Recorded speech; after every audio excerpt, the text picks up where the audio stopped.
good, everybody?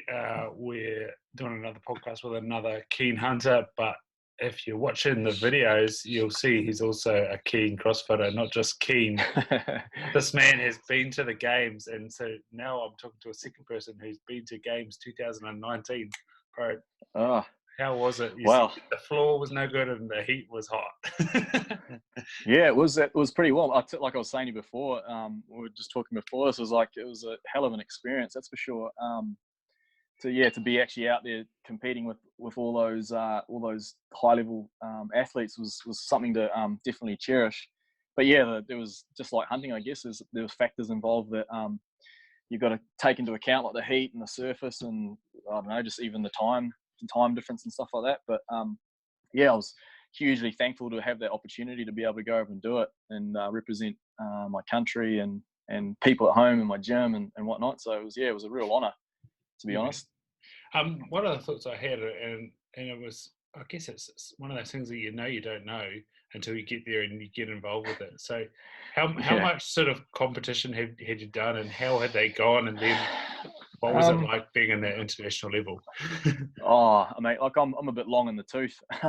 So I mean, sort of my wife and I have been involved in CrossFit for, I don't know, probably be over a decade now. And initially when we first started out, I was competing in sort of domestic and local competitions and stuff like that, but not on a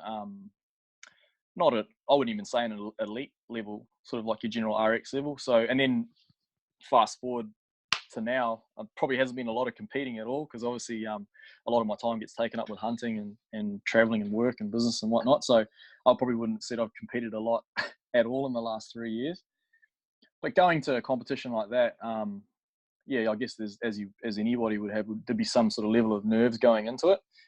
But I was sort of happy and confident knowing that, there's been a fair amount of time that's gone into doing CrossFit over the years that hopefully would hold me in good stead, and hopefully that nothing came up that I couldn't absolutely not do.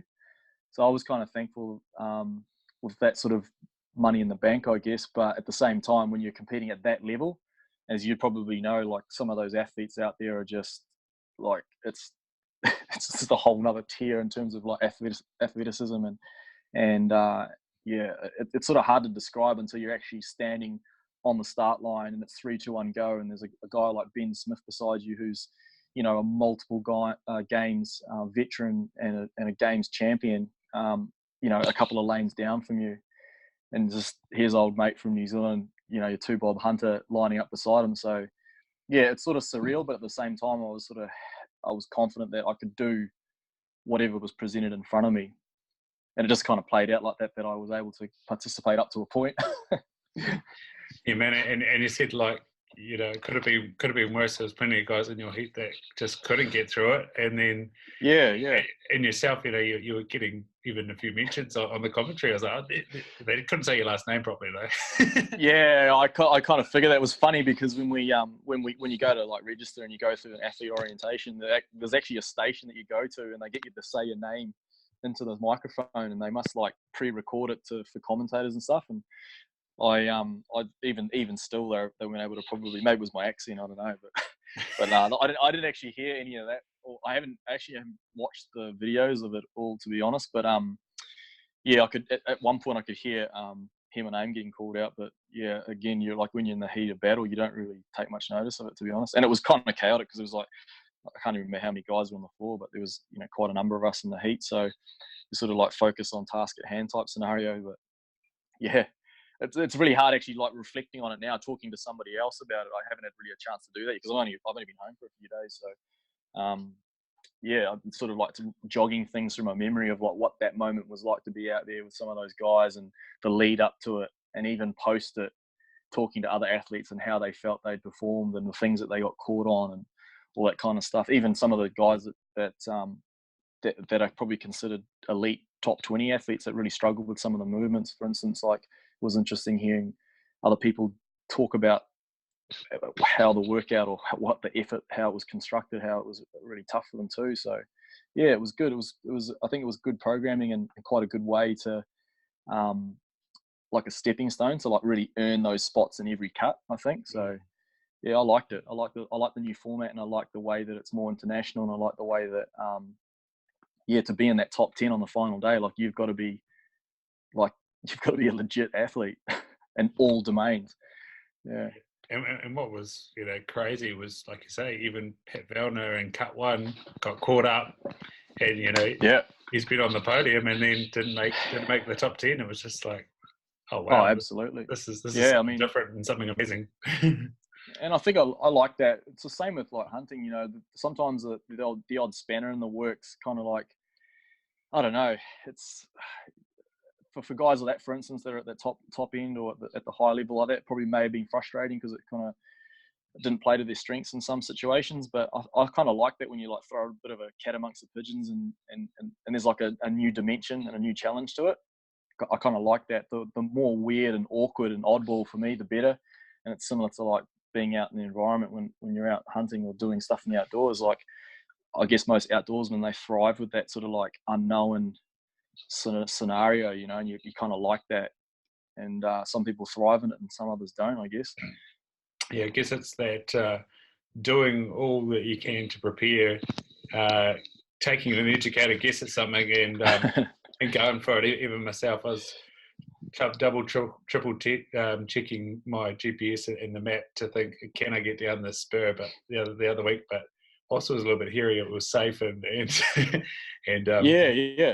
there's another situation where you follow a trail and to try and get an animal and then you go, well, now I've got to get out of here and I think I could do this. I guess that's because there's an element to that, like that scenario you're explaining. Like there's an element to it where you have some sort of level of confidence in yourself and your ability to be able to, like, what if I do go off the beaten track a little bit here, or I put myself out there.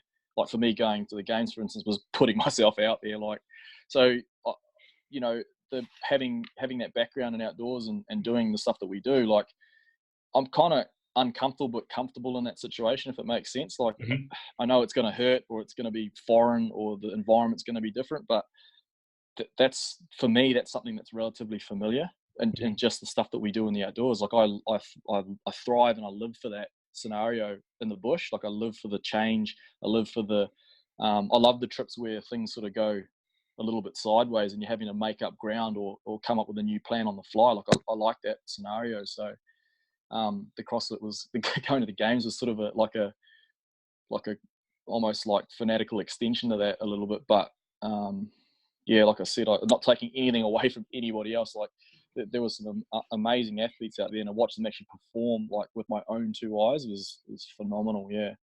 So I was really thankful to have that opportunity to actually give it a crack, I guess. Yeah, mate, and also drawing some parallels with hunting and CrossFit. For me as a relative amateur to both of them, I look at that all the time and go, wow, that's just amazing. What could you sort of see their mental capacity of you watch Matt Fraser documentaries and just go, how the hell does that guy have that sort of output? Yeah. His experience in Olympic lifting, and it's the same with Tia.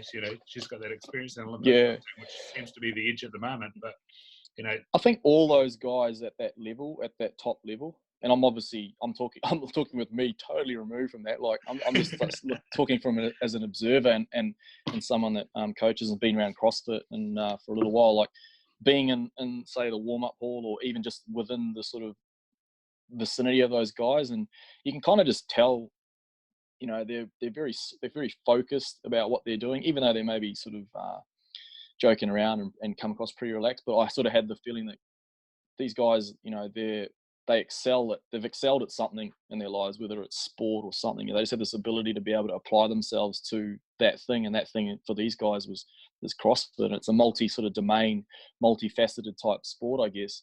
But they're able to like really, really sort of invest their time into what they're doing. And as you said, like guys like Matt Fraser, I mean, those guys have committed their lives to training and just building that mental toughness and building the tolerance to all these different physical I guess domains that they get tested with, and their ability just to weather it and keep coming back for more and more is just astounding. Like it is actually amazing watching them train, but also even just watching them compete and just seeing how much grit they're able just to like put out there. It's phenomenal. Like it's phenomenal to see that much work, because for most of those guys, I mean, they're putting in hours and hours and hours and hours in a day, in a single day. So yeah, I guess they're not scared of doing the work, I suppose, is what it comes down to. Yeah, mate. And so, speaking of doing the work, if I could cast your mind back, what is it, 4 or 5 years ago, and there's the odd hunting show on, I think, Murray Television. There's plenty of YouTube weekend warriors out there doing awesome jobs, recording their hunts. And you guys have got Dave. I was just chuckling there, thinking of how unmainstream hunting, like, so as you said, 5 years ago, but even now, how it's still sort of like a little bit undercover, but it's really starting to emerge. But yeah, I was sort of just thinking how far it's come, how it's come since, as you said, 5 or 6 years ago. Yeah. And so you guys have seen the product, you got sponsors, it's going to be on Sky Sport. Like, what the hell was going through your heads? Were you guys like, is anyone going to watch this? What are we going to do? I don't know. I think when we all sort of like banded together and we like really sort of like solidified what the show kind of was. I mean, Dave, obviously he's a producer and he's great at being to be able to sort of look into the future a little bit and sort of see the bigger picture of what his idea of the show is going to be.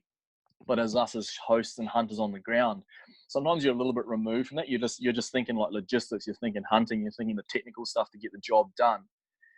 But even now, us guys, I guess I'm speaking myself a little bit here, but even now when we get an edit through or we're part of that post-production process and we see the visual of what it is Dave's captured or what we've constructed, even now I'm still like, sometimes I'm a bit like, I take a step back and go, man, that's actually pretty cool.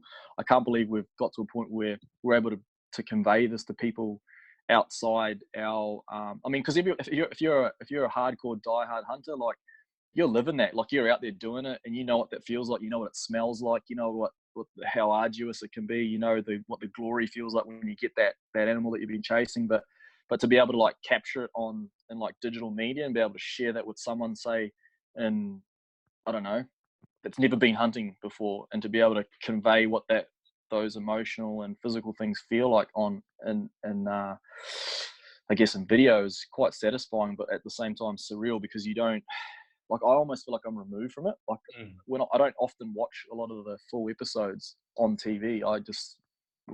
We're always on to the next sort of job kind of thing. But yeah, to go back to your question, I guess I was sort of like starting to derail you a little bit there. But we were in true Kiwi fashion. We're just literally winging it, trying to like make up the content and come up with ideas. And because it was a good core group of us, we're quite I guess pretty honest with each other, and we're able to bounce ideas off each other and say, nah, that was crap, cut it, or like, that's not a good idea, we don't have time for that, or that it's not a good use of our time. And so I think that having a core group of guys like Tim, Sam, Anto and Dan and Dave, obviously it can be ferocious at times, because we having that nucleus of people with different ideas, I think it's kind of healthy to what we do.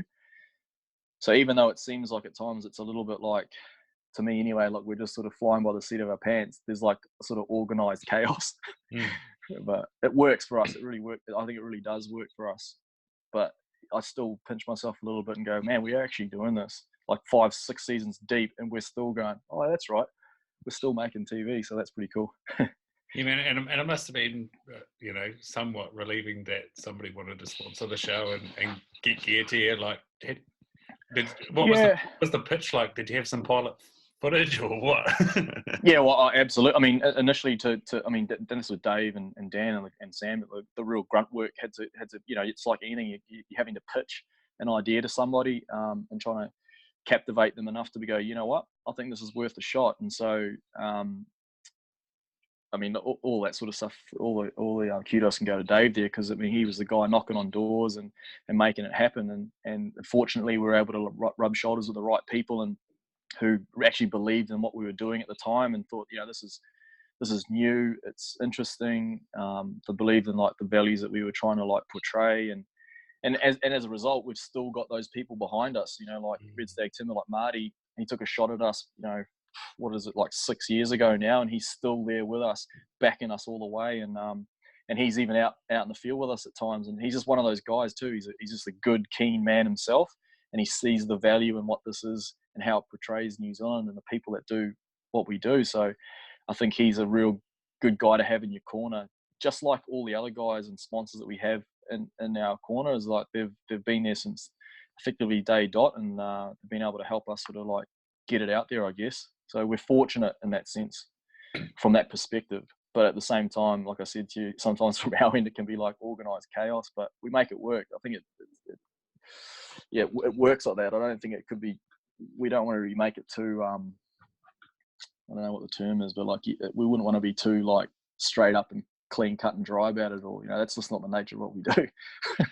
I guess also one advantage of being a sponsor of such a good show is you might get the odd trip into Fiordland with a massive group of keen people, or down a Stewart Island.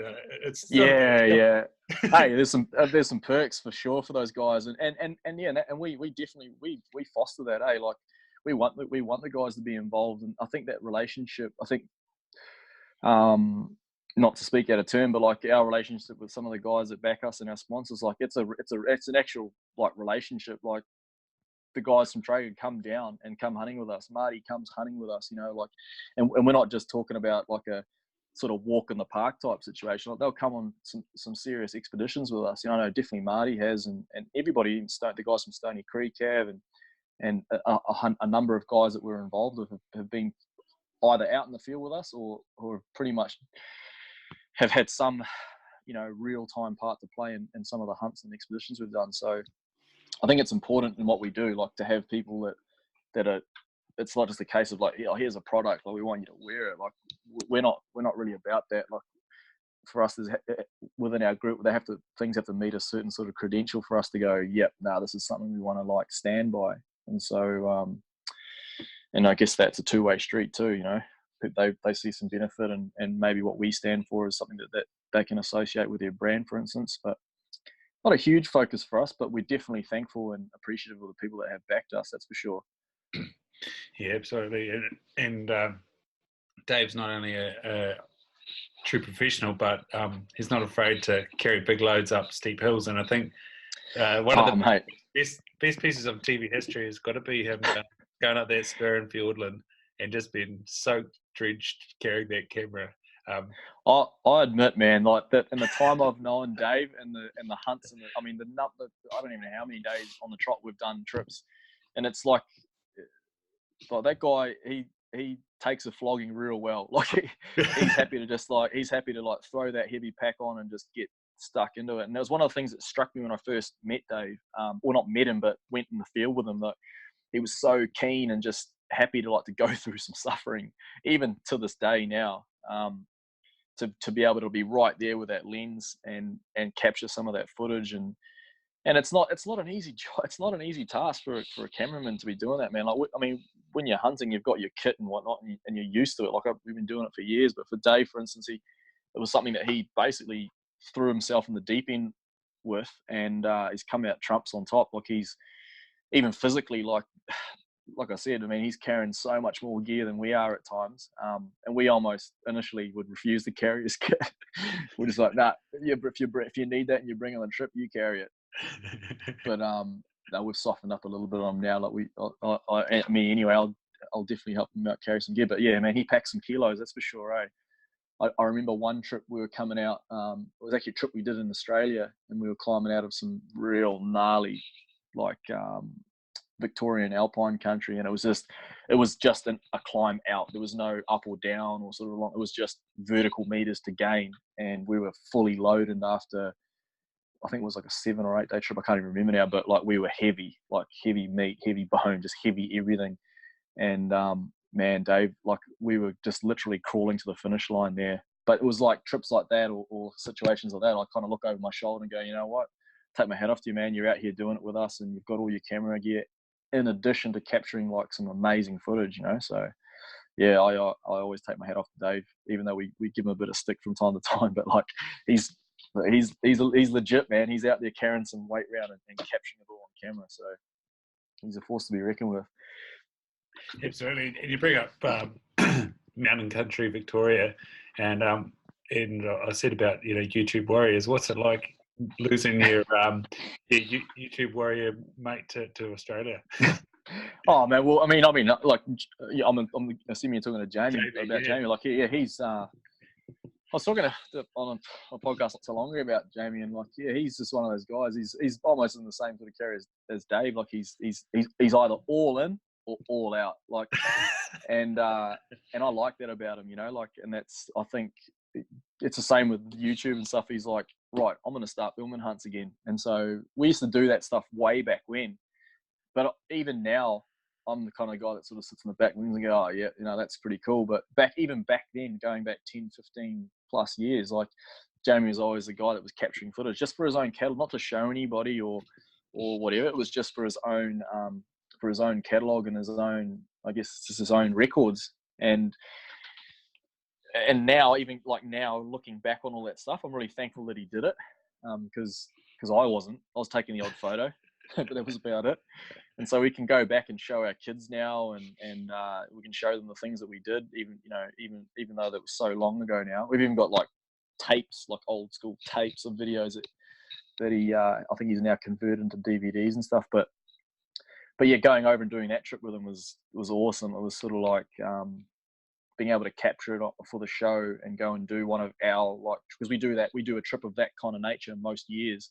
Mm-hmm. And to be able to get it on camera and actually go through the real grind with Dave in tow capturing it was really cool for us. But yeah, it's the YouTube world. I really love it. Like, I like being able to like see what other people are doing, and just it's a great way to like I don't know, just see like what other people are doing in the hunting and outdoors world. Like, this, hunters are real adaptable people by nature because of what we do, and having a platform like YouTube or Vimeo, for instance, it just allows us to be able to share all of that information, share those like I guess those trips and knowledge. And I mean, all you've got to do in any subject matter is just like type in the subject, and you just get like thousands of videos on that topic. So I think that's really cool to be able to do that in comparison to, say, like 10 years ago, when, if you're wanting to find out about hunting or find out about particular things, you'd have to go and, like, I don't know, find a book or something or and read about it. But now it's all this access to information and experience from other people that are able to share it on a platform like YouTube. So I think it's pretty cool. Yeah, and just speaking to the books and magazines, they're fantastic in terms of narrative, but in terms of trying to find some information, you kind of got to read thousands of articles. Well, we've all evolved these days into just like our attention spans have just got like this big, and we need information like now. And so I guess, yeah, but I still love being able to flick through a hard copy publication, and read articles. I enjoy that too. So there's still a place for it, but as you said, it's like fast times now. Everybody wants to get their information like yesterday. And so Instagram and YouTube and all those social media platforms are ways that people can like hyper share that stuff real quickly. So there's a place for it, but at the same time, sometimes I like to be removed from it at times. But it's useful, that's for sure.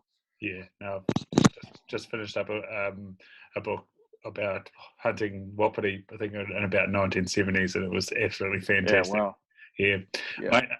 Speaking of something that there's no shortcuts to, despite how much information there is in it, and that's bow hunting. How did you get, put the rifle to the side and go, right, I'm going to do this thing more primitively? Actually, I don't know the turning point. Like, I don't know where I was like, you know what, I'm going to be a bow hunter now. I was in the process of I can't actually put my finger on it, like the exact moment I was like, yep, I'm going to start bow hunting now. I always had an interest in it. So it was always sort of an undertone, and I really wanted to give it a go. But I guess because to go back a little bit, like, we used to go on, as most keen hunters do, and you've got like literally the raw, end of March through to April blocked out, and every year like we were hunting the raw. And so, not that it was becoming sort of like humdrum, I always look forward to those raw trips, but I just wanted to like challenge myself. I really loved it to be able to hunt a big red alpine stag with a bow. And I guess that challenge is what sort of got me interested in it. And so when I finally did get myself put in a bow, it was actually Simon Boulevard, who, you know, is an incredible bow hunter in his own right, and a Kiwi. And he put me in my first bow, and I'd sort of like, there was just no turning back. Like once he'd sort of set me up in it and I started practicing shooting targets, it just felt good to me. Like I liked the challenge. I liked the technical aspect to it. So once I'd sort of sunk my teeth into it, it was really hard to turn around and go back to hunting with a rifle, like solely. So yeah, I'm sort of the kind of guy, like if there's a challenge or a learning curve or something new to like sink my teeth into, like I become like so like focused on it. And that's what happened. And so, you know, fast forward a handful of years and it's my chosen preferred tool to hunt with now. And so, not saying that I don't use or have rifles. I still use a rifle in certain circumstances or certain scenarios. So, but it's a massive learning curve, and I think that's why I love it so much. Is that there's not a trip that goes by or a person or another bow hunter that I hunt with that I don't learn something from. So for me, that's like a real draw card that makes me want to do it more and more and more and more, in addition to the increased challenge of hunting some of the species that I guess I took for granted at times, hunting with the rifle. So there was like, it's always something that people revert back to. It was a challenge to change from rifle to bow. But for me, like there was other aspects to it feeling, I don't know, it just felt right. Like felt way more primal and just more natural to me. And I like the fact that it makes me slow down my hunting. It makes me slow down and think about what I'm doing more, just because of the nature of archery. Like you can't just like up and bang. You know, there's a process that you've actually got to go through, and that process has to over time become like almost like a reflex. And so I have this like checklist that I go through when I do find myself in a situation where I'm at full draw. And so that process alone makes you slow down right up to the point where you let an arrow go. So I like that about bow hunting, is that it's not as chaotic, and when I say chaotic, it's not as rushed. Like the whole process from stalking right up to that moment where you do let that arrow go, it's way more calculated to me. It feels like that anyway. So I guess I sort of gravitate more towards that now than I do with the rifle.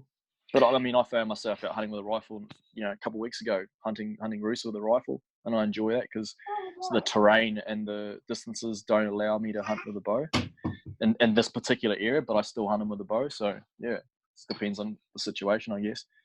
So how do you get on in the bush? Is there, and I know Caden on your show when he was on Stuart Island, you know, it's pretty tight stuff. Yep. How do you get on when an animal pops up in front of you? Is it's just gone? Like it usually is just gone with the gun anyway, but yeah, effectively, like once you put an animal up and it's on the hoof and moving, like it's like with a bow in your hands, that's your kind of opportunity kind of missed, really. But and that comes down to being like a good stalker. Like if you're able to stalk in and get in close to animals unawares, that's where you make your money. Is like if you can get in nice and close, undetected, being able to creep in there and be able to get to a situation where you're in range to be able to let an arrow go. Like that's about as good as it gets. But there's been situations where I've been able to, like in the bush, like in the Kaimai not so long ago, being able to like, I've sort of bumped an animal off the track and being able to sort of let out a whistle, and it's, you know, red deer being as curious they are, if they're running away from sound, generally or smell, like if you can pull them up just for a moment to give you that chance to be able to come to full draw, get a bead on with a pin and let an arrow go. But that's like the far end of the spectrum. It's like you don't ideally want to be hunting like that with a bow. So I've had a couple of situations that I've been lucky enough to get something on the fly, but most animals I shoot with a bow, it's all slow and steady, easy does it type scenario, and being able to get in nice and close and be like calculated about what you're doing. And I think that's the key. Like you talk to those top bow hunters, I mean, you just watch those guys, and like videos or you see the way that they hunt, like they're slow, methodical. You know, they're able to get in nice and close and be able to make those arrows count. Yeah, man. You said you were, you know, talking on another podcast, and of course I was Educated Hunter, and with that, I found that there was a super honest and awesome conversation Kieran had with you about actually being at full draw, and the thing that's weighing on him at the moment is this going to be effective? How did you sort of get past that? I'm going to be effective. Get back to going to the CrossFit Games. I'm going to be effective.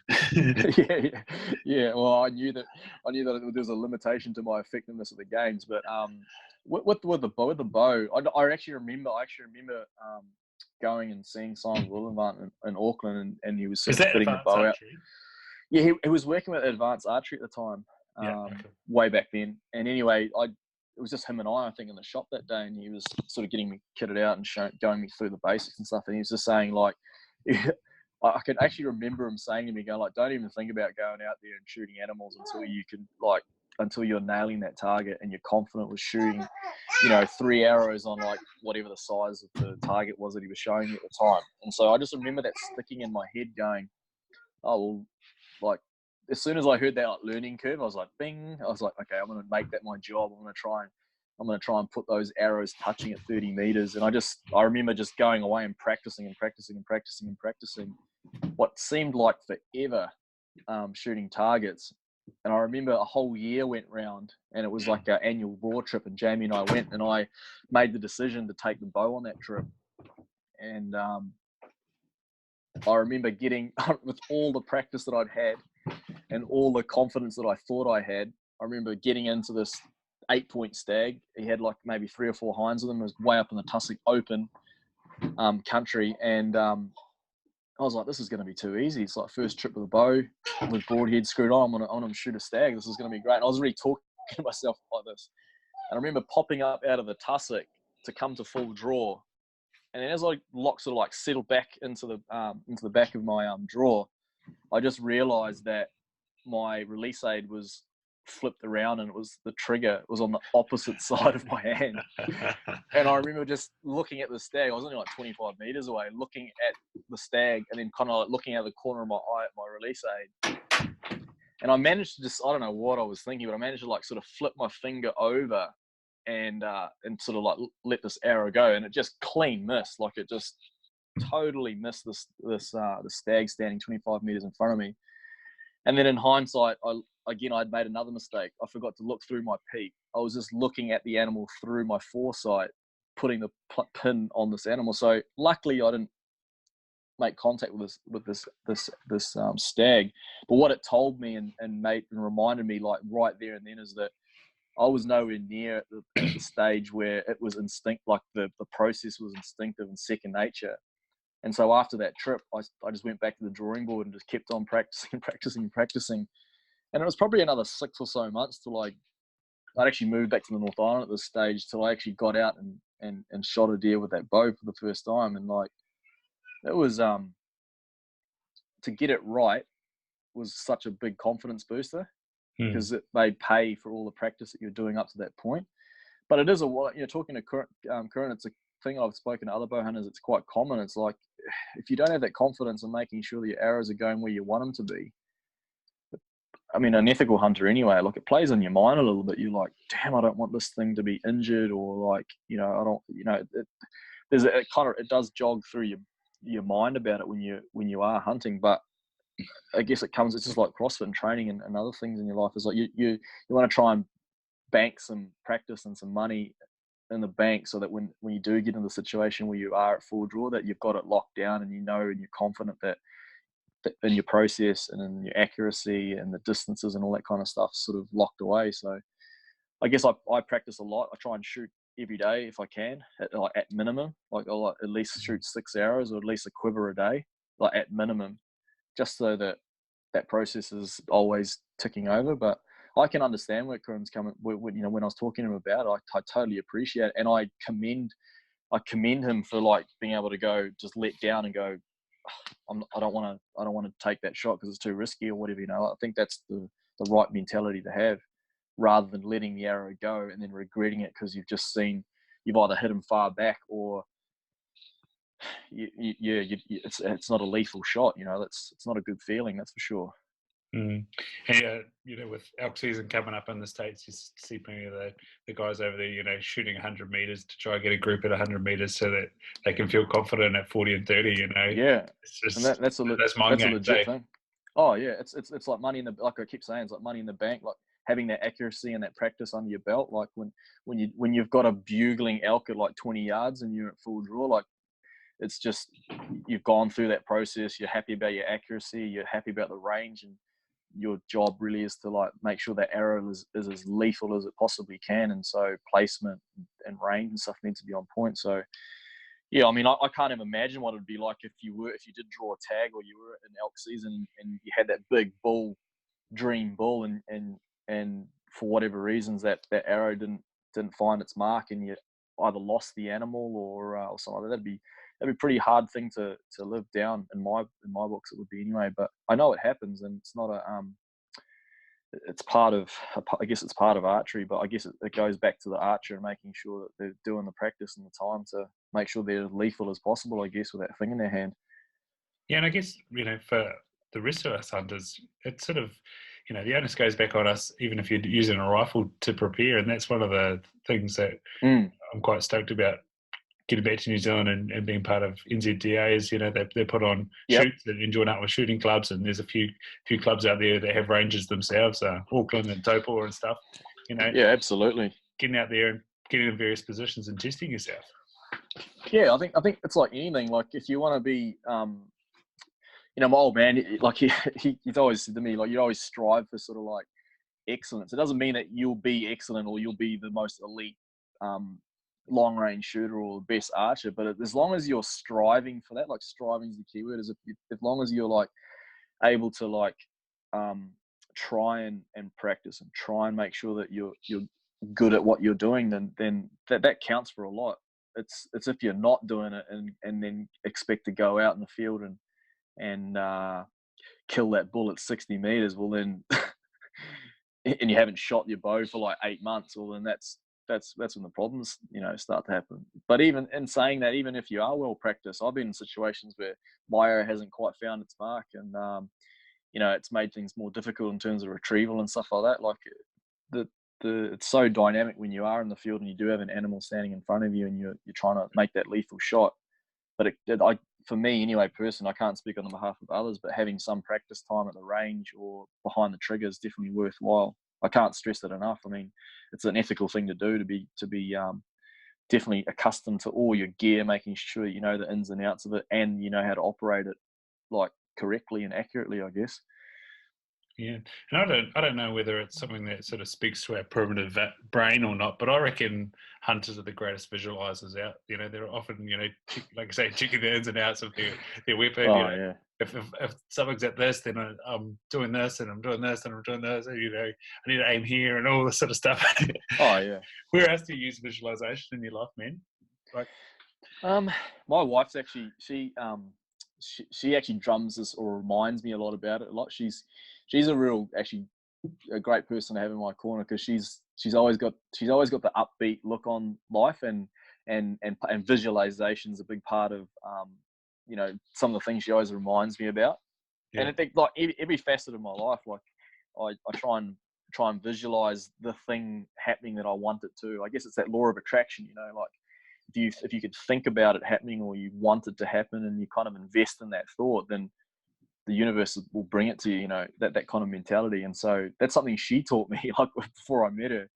So I find myself visualizing a lot of stuff, especially hunting. Like, before trips, I'm always like envisaging the perfect scenario, or like if a scenario presented myself that was a little bit oddball, like how would I approach the shot, or how would I approach the scenario to get myself from A to B. But yeah, so hunting's obviously the main thing. I've spent a bit of visualization recently with the games and stuff like that. Like in training, I've been visualizing what it might like to have been out on the field and competing. But I find myself visualize, like, even, I don't know. Yeah, I think I tend to use it more than I think now. I guess it's probably more daydreaming. It's probably not visualization. It's just daydreaming than visualization. But I think it's an important, if you buy into that sort of positivity sort of mentality and thinking about that law of attraction, I think it's definitely valuable, because if you're thinking about the thing or the particular task or whatever it might be, if you're thinking about it prior to doing it, maybe for instance, I'm sort of talking in from a hunting perspective, and it's part of the preparation. Like you're definitely in a better position to be able to execute that when the situation actually arises. So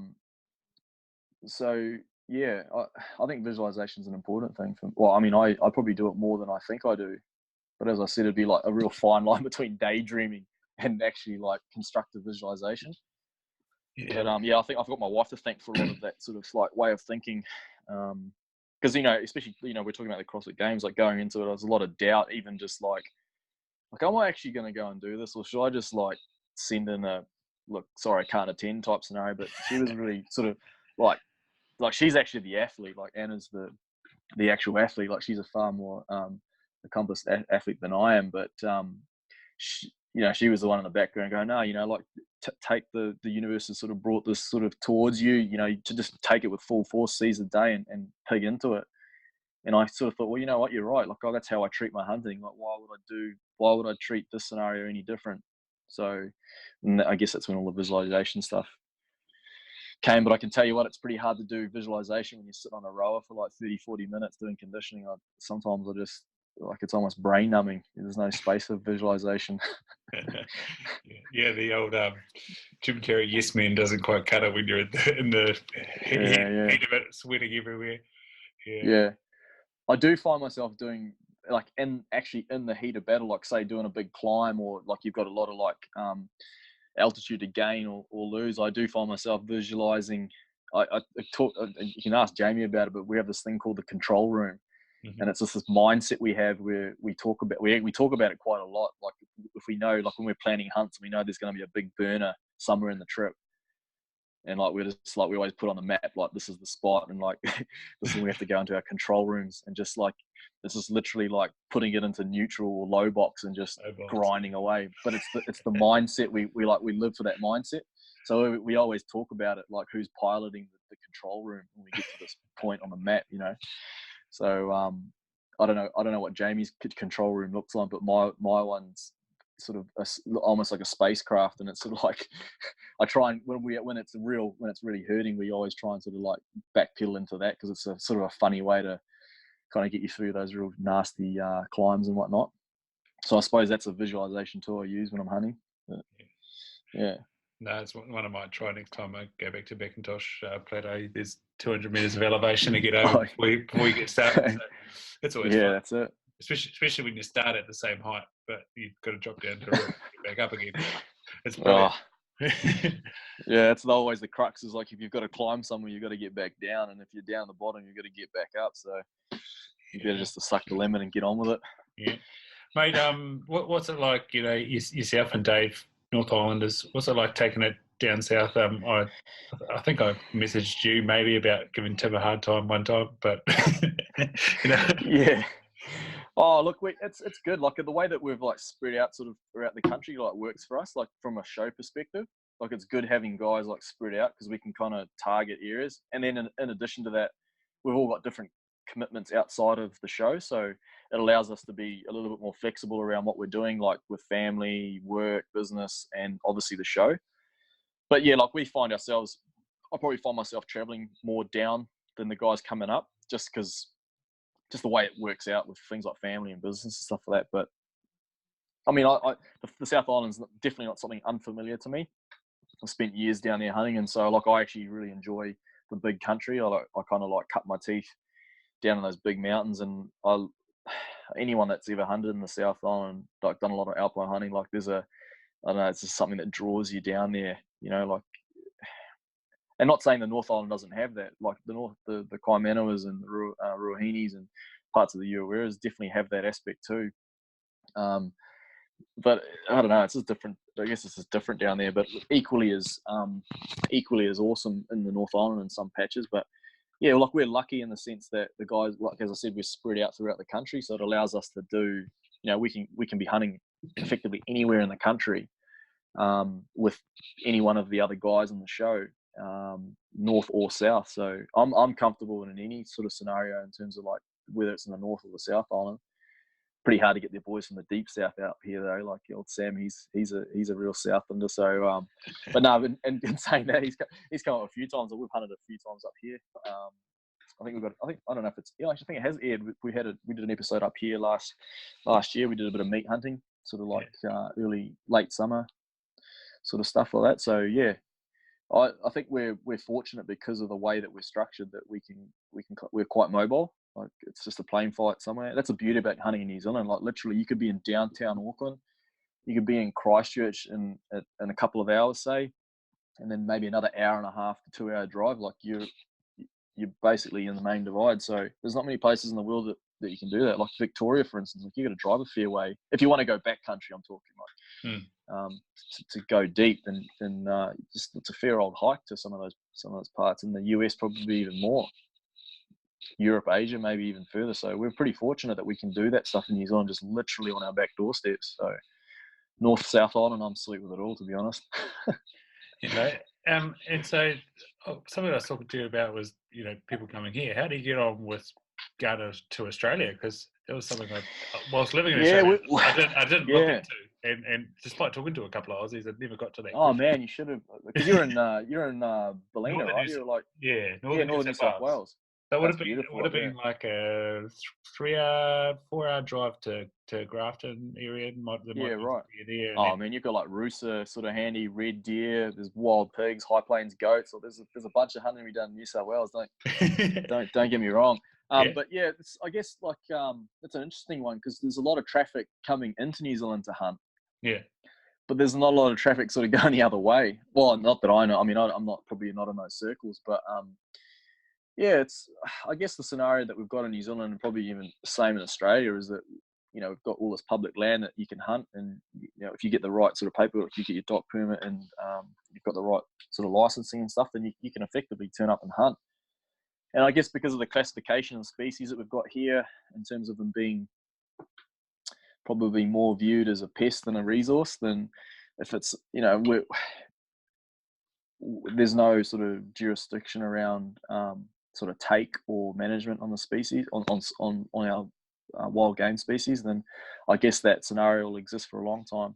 I don't have too much of a problem with it, to be honest. Like if guys are willing to like come down from wherever they are on the planet to come and hunt in good old New Zealand, like good on them. The only thing that through some of the work with the Mountain Safety Council is like, you want to make sure that you're prepared, like going on any outdoors expedition or hunt, like you want to make sure you're not biting off more than you can chew type scenario. And I know, I'm not saying it happens to every person that comes to New Zealand, but I know that that some guys have come over maybe and not expected it to sort of occur, but they've found themselves in some pretty sticky situations in alpine regions, and in some scenarios has been death. So yeah, I think there's probably a caution thing, is to make sure that if they are going to come down here and hunt, like make sure you're ready.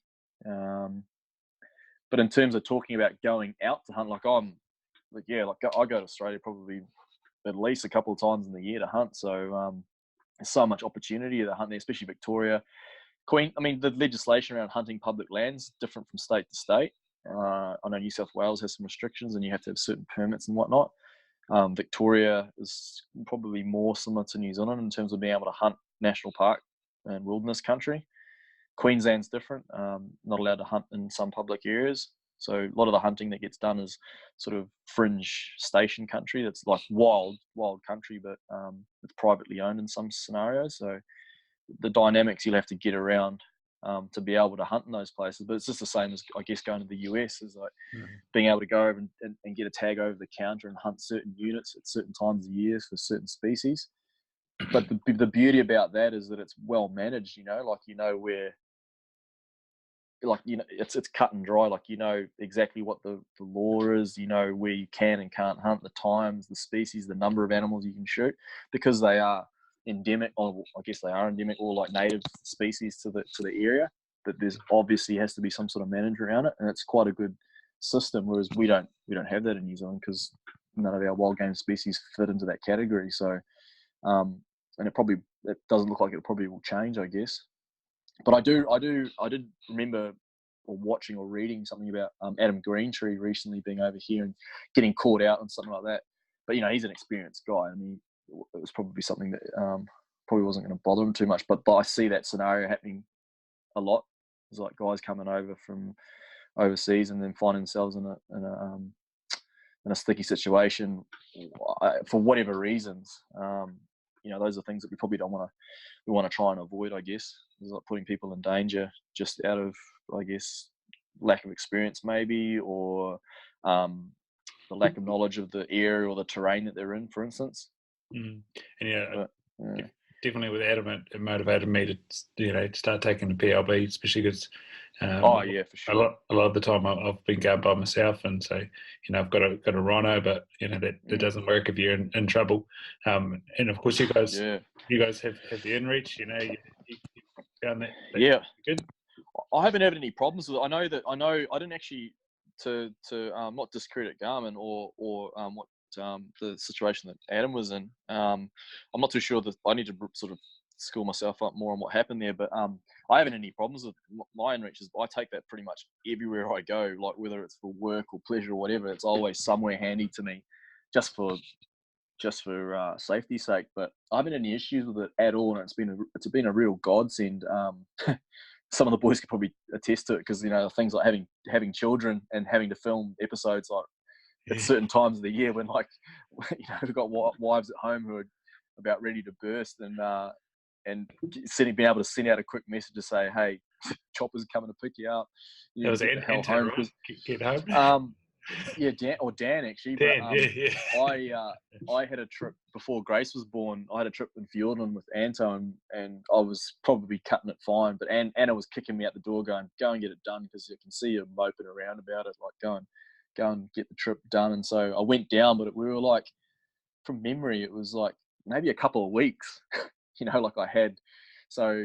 had the inReach was awesome, because down there, like, there's no reception or anything. I had basically a chopper on standby just in case anything happened. Fortunately, nothing did. So, but just being able to have that equipment with you to be able to get messages out or get updates out is awesome. So I don't go far without it these days. Yeah, no, and I think that first time you guys had the Wapiti episode, I think the guys got the cricket result from the World Cup, and of course it wasn't any good. Nah, that's right. Well, that's the other thing too, is you can be out in the bush and totally oblivious to what's going on in the outside world, and then you either get a message that's like telling you bad news, or like a cricket or rugby result, and you're just like, puts a bit of a damper on things. But extremely handy piece of equipment, that's for sure. Yeah. No, it's a good piece of kit, and definitely if you're looking to buy a PLB, you kind of start to go, maybe I'll get all in one, because I think that's such a good idea, especially when you save weight. Yeah, I use the little inReach Mini, and that's great, because it's like it patches in, like you can run it off your phone pretty much, like it just sits in a little pouch in my pack, or on my or wherever it's being stored, and it can I just message and run everything and maps and whatnot just straight out of the mobile interface. So it's real handy like that, because it's just super accessible. Zero weight, like a thing weighs about 60 grams or something. I don't know the technical. I should do, but I don't. But it's super light, totally unobstructive, but it's like a lifeline to the outside world when you're out, when you're real deep. You want to have that peace of mind that you can beam a message out if it all turns tits up. Yeah. Right, well, speaking of family calling your name, I think mine's calling my name. Yeah. Where do you where do we find you? Of course, I'll chuck it in the show notes. I know where to find you, but tell us where to look. I'm on social media, mostly on Instagram. I guess it's just something easier. But you can my tagline there is like Train, Hunt, Thrive. We can search my name there. I'm always happy to answer questions or correspond with people if they're willing. But that's probably the easiest way to contact me or find out what I'm doing from time to time. And then likewise with the Hunters Club Facebook pages or Instagram page, like we're always keeping that updated and keeping people posted on what we're doing. So it's probably the best way to make contact if you want to ask more questions or get in touch. Yeah. And the show, you mentioned Vimeo before, the last few seasons are back up on there now. Yeah, actually, bit of a shameless plug. Yeah, the Red Stag Timber Hunters Club. We're on Sky Sport in New Zealand, but we've just uploaded of season 4 on Vimeo, so that's just out to purchase. So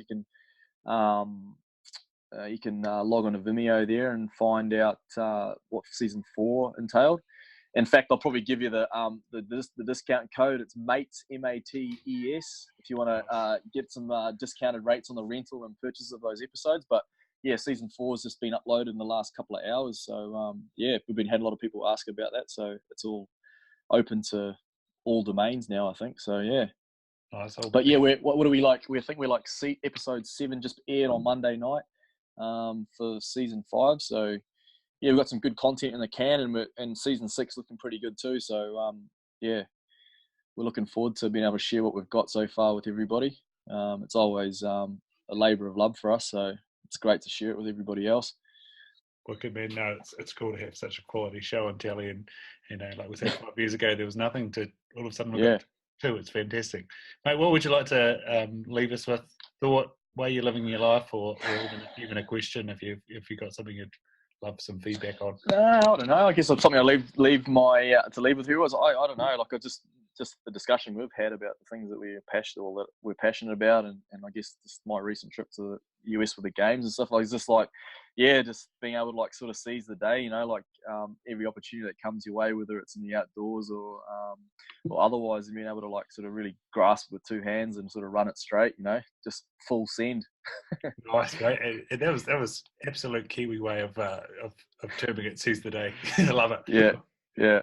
Cheers, man. I'm going to press pause and we'll leave it there. No worries. Great to talk to you, mate. Cheers.